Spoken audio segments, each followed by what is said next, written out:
Kinetic theory of gases या चॅप्टरचे important questions काही झाले तर कमीत कमी इतके तरी करूनच जायचे आहेत. चॅप्टर आहे तुम्हाला 7 मार्क्स ना. डेफिनेशन येतातच. आता डेफिनेशन सगळ्यात महत्वाची कुठली? ब्लॅक बॉडी क्लिअर आहे.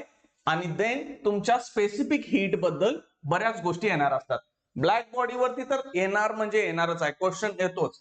Then derive expression for pressure of ideal gas आणि find the kinetic energy. Ideal गॅसचं जे मेन इक्वेशन आहे, हा चॅप्टर म्हणजे हे इक्वेशनच आहे.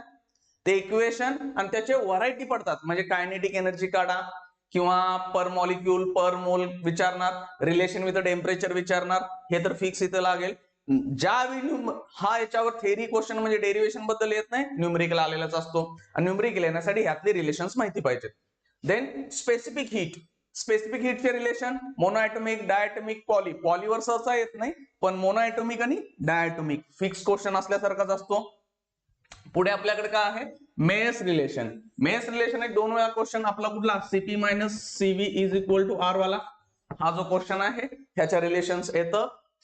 Black body Ferry's block. मी म्हटलं ब्लॅक बॉडीवर क्वेश्चन आहेच, मग फेरिस ब्लॅक बॉडीचं बाबा कन्स्ट्रक्शन वगैरे काढा.